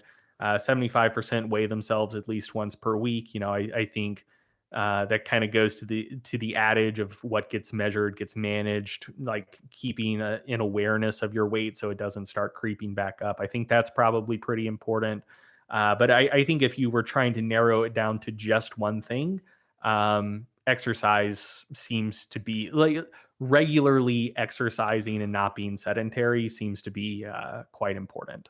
Yeah, and if I could add one thing to kind of tie some concepts together, because I Yeah. think if people are taking notes, and they should be, I often say people should take notes when they listen to the show. They'll notice we've said a few things that on the surface sound to be a bit contradictory. So we talked about how the interference effect doesn't have a notable impact on hypertrophy. We've also talked about how, generally speaking, having a high physical activity level can help regulate hunger in a caloric deficit in the context of weight loss. But when I was talking about cardio during prep, one of the things I kind of mentioned as an aside was potentially how that can impact hunger responses in people doing physique prep. And I think it's really important to highlight that the distinction there is the physiological context of doing contest prep. So if the concurrent training literature was all done in people who were 4.5% body fat and training their ass off and in a caloric deficit, I think we might see something going on with hypertrophy. Yeah. And one of the things we see with key drivers of hyperphagia, the really pronounced hunger that occurs in, physique or bodybuilding prep, one of the key drivers of hyperphagia is the loss of fat-free mass. And so that's why you have to take these statements about the interference effect and the relationship between physical activity and hunger. Those are, generally speaking, you know, the more generalizable approaches to those topics, or kind of conclusions there. But when you put those into the context of someone who is doing contest prep, shredded, caloric deficit, all their hormones are out of whack, their hypothalamus is completely checked out, and they're overdoing their cardio, now we see a slightly different response to how that excessive cardio can impact their hunger management. So I wanted to make sure whenever I'm listening to a podcast and something at the beginning and something at the end seem contradictory and they don't draw it out for me, I get very frustrated. So the context, the physiological aspects that come with physique prep really do make it a very unique context to talk about. Yes, I agree. All right, moving on to Reddit. There was a question from NoGoat6887. And this question was very long. And then at the end, he added an edit. Edit. I could have made this whole post shorter and just asked, what's the most I can get done in the least amount of time?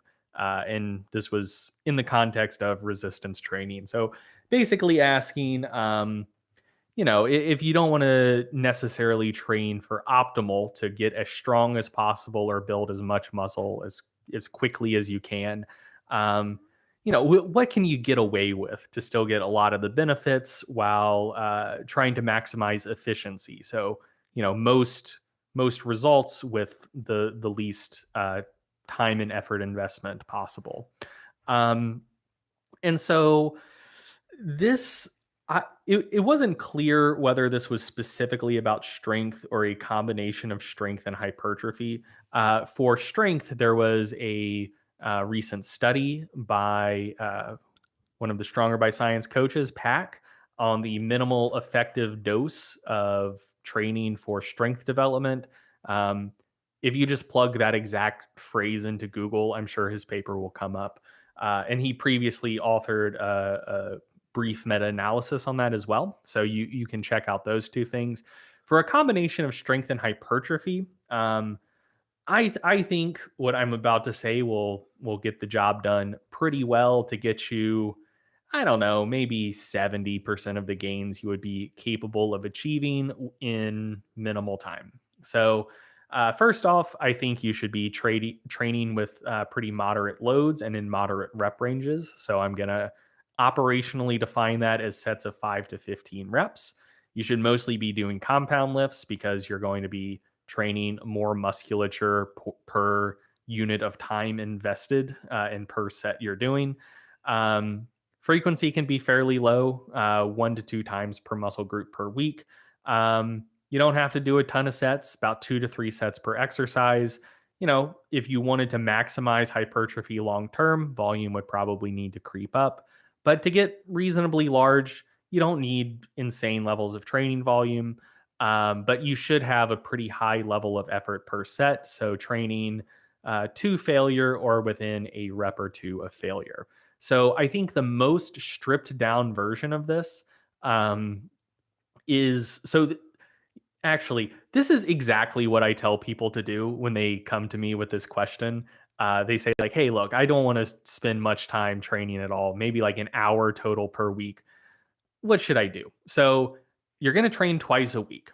One day, you're going to do squat, overhead press, and either rows or pull ups, whichever one you want to do.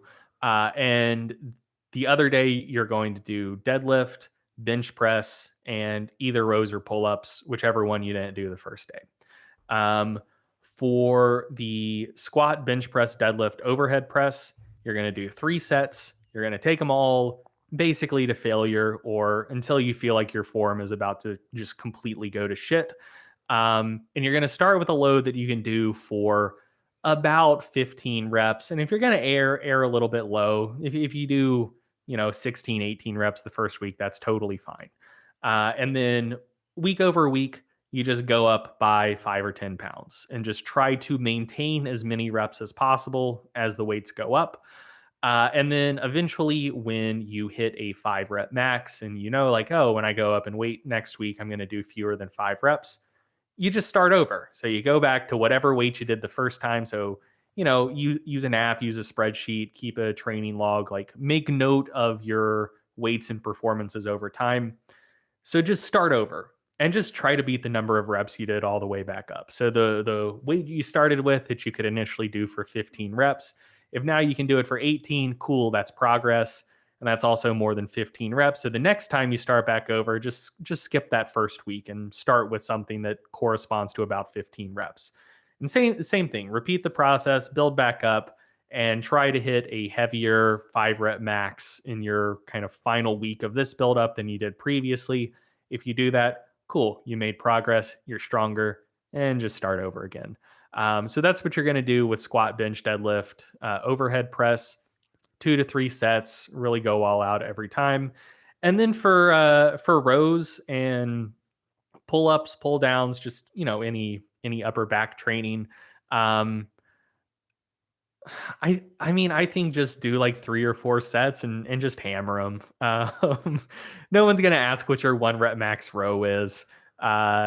So you're just trying to crank it out, get the work in. And I don't think you need to think about those too terribly hard. If you can maintain more than 15 reps over 3 or 4 sets, add some more weight to the bar.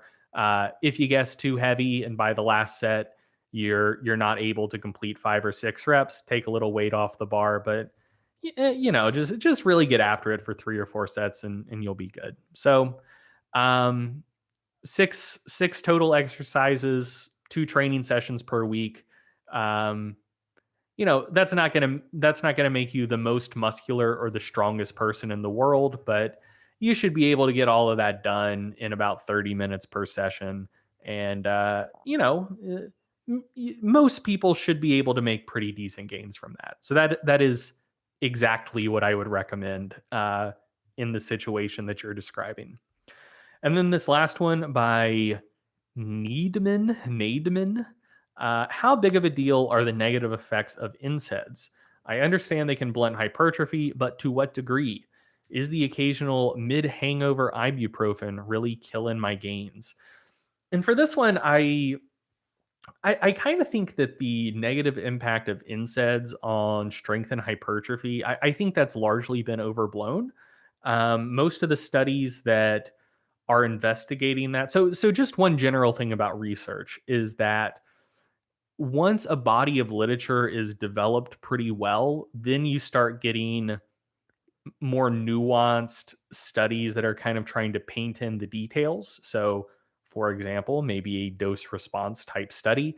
But to justify something like that, generally the early studies in a body of literature are slightly extreme to verify that a potential effect exists that warrants looking into further. So in the case of the NSAID literature, this is something that gets talked about a lot, but there's not actually a ton of studies on this, and the studies that are out there do tend to show that using NSAIDs during resistance training does blunt hypertrophy outcomes, and some of the effects are pretty notable. So it might reduce hypertrophy by anywhere from 1/3 to 2/3 of what you could otherwise expect without NSAIDs. So that seems fairly notable. But the thing to keep in mind is the dosages used in those studies for the NSAIDs are quite high. And generally, they're either being used every training day or every day. So I think people hear that and they say, like, they compartmentalize that as like, oh, NSAIDs are bad. I have a headache, but I can't take an ibuprofen because that's going to kill my gains. That's not what's being studied. It's looking at like chronic long-term use of quite high doses of NSAIDs. So, if you need to take some NSAIDs just on a one-off basis because, you got a joint ache, you got a headache, you have a hangover, like I assume that's fine, and most importantly, that hasn't been researched. Um, so the stuff that's out there shows that like there's maybe a notable negative effect if you're using a lot of this stuff very consistently, chronically. But I think that lower doses probably not a huge deal, and I think that occasional uses also probably not a huge deal. Um, but the like that's just not what the research is looking at to this point. Um, One thing to note as well is I think that it's largely reflective of like a hormetic response. So hormesis is basically the idea that for a particular input, the input itself might exist on a bell curve, and there is an optimal level of whatever that input is for the output that you're interested in. And it's most frequently hormesis is most generally comes up when you're talking about like stress or um, like physiological stressors. So in this case, we're talking about inflammation, and so some degree of post-exercise inflammation is beneficial for the muscle remodeling and hypertrophy response. Um, and so if you really, really blunt that with high doses of NSAIDs, now you're kind of to one side of the hormetic curve, and you don't get the magnitude of outcome you're interested in. If inflammation, on the other hand, is way too high, that can also have negative effects. So there's been either one or two studies looking at NSAID usage in elderly people, or not elderly, but older people doing resistance training. And in at least one of those studies, they found that NSAIDs, when paired with resistance training, actually improved hypertrophy outcomes. So older people tend to have higher baseline levels of inflammation, and it could be that they're to the other side of that hormetic curve. Maybe inflammation is too high, and using some NSAIDs to bring that down actually has a beneficial effect. So, I think that ultimately that's sort of the relationship you're dealing with. So there's a range of inflammation that could be occurring, and you need some amount of it, but not none of it and not the most of it. So I think if you're using low doses of NSAIDs to knock down some sort of inflammatory response a little bit, you're probably just shifting yourself along that hormetic curve very slightly. And it's probably not going to have that much of an effect, especially if it's only used intermittently. That is my assumption. I think most people who aren't just using high doses of NSAIDs every day probably just don't even need to worry about it. But again, this body of literature is relatively young, and there haven't been studies to kind of flesh out all of those details, dose response work, et cetera. So at this point, we don't know for sure, but that is my supposition. Like most people probably don't need to worry about it. The studies in older adults, do you happen to know if they were untrained at the time of the study? I think they were. Because, like we talked about, we do expect, systemic inflammation to go up with age. Regularly engaging in exercise and physical activity can attenuate that age-related increase in inflammation, but is unlikely to blunt it fully. So that's an important thing to keep in mind. Yes. Okay, so to play us out, I'm going to keep this very brief. I'm going to close with simply a warning. There is a misconception. People talk about Fat Bear Week as if it's, cute and fun, but there are potentially real world consequences of Fat Bear Week, and I feel like a lot of podcasts, especially in fitness, aren't talking about this. Oh, for sure. Which is why I wanted to bring it up. So I saw a tweet by BBC, their like world account, and it was a bear and her crew. They were on the prowl in Jackson Hole, Wyoming, and the bear was Grizzly 399. And as many people know, her tagline is she's the most famous brown bear mother in the world. She's a 7-footer, 7 feet tall, very formidable bear. She's had 20 cubs and grand cubs in her life.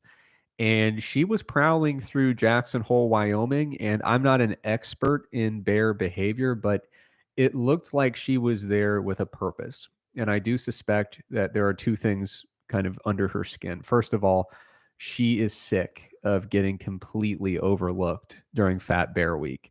Second, I think she's sick of not having a real name. Like we talked about in Fat Bear Week, half the bracket was just a 3-digit number. Grizzly 399. Grizzly is not a name. It needs to be like, Samantha 399. We need a name to go with that 3-digit number. And she seemed pissed, so she brought her whole crew. She was going through Jackson Hole, Wyoming. And I don't know what she was trying to do. I don't know if it was just intimidation. I don't know if she was looking for the county board of elections to kind of, let people know that she knows what's going on with the votes. But anyway, she could have been going to try to actually officially change her name, try to find the county office for that. I'm not sure. But it looked like she meant business. In this case, they were able to talk her down and to get her to peacefully return home and leave the city, which is good. No one harmed in the process. But in order to just kind of stifle this and keep the peace, I would urge everyone to support a write-in campaign next year in Fat Bear Week. I don't think that's allowed for Grizzly 399. Well, the postal service will deliver your letters. You can still write it in. I mean, so I consider myself something of a constitutional scholar, and one of the clauses in the in whatever article is about the executive branch that goes overlooked is that the official Fat Bear is a duly elected position, and the thing is, you can only be elected within the nature preserve that you were born in. Oh. You have to be a natural born citizen. You can't be a naturalized citizen, and you certainly can't be a foreigner and run for official Fat Bear. Fat Bear. Yeah. And so that's all going down at the Katmai Preserve up in Alaska. Yeah. which is notably not in Wyoming. Correct. So, I think I think the framers of the Constitution knew what they were doing. They wanted to make sure that we didn't have foreign From bears Wyoming. from Wyoming sullying the national office in Alaska, Right. which was a very integral part of the country in 1776. So yeah, I mean, if you're trying to get someone on the case to overturn this, like you're gonna need to appeal it all the way up to the Supreme Court, and you're gonna need to get some intense judicial activism to completely rewrite the Constitution from the bench. So, I mean, good luck with that. Yeah. Well, one thing I know for certain is that we're not going to completely move on from this and forget about it until Fat Bear Week next year. I'm sure we're going to have more updates about this. But that does it for this episode of the Stronger by Science podcast. As always, thank you for joining us. And one last reminder, November 22nd through November 29th, we've got our big annual Black Friday sale for mass. If you're not sure yet, if you want to check it out, you can look at the best of issue, which is a free PDF. You can get an idea of what the mass research review is all about. So thanks, and we'll see you soon.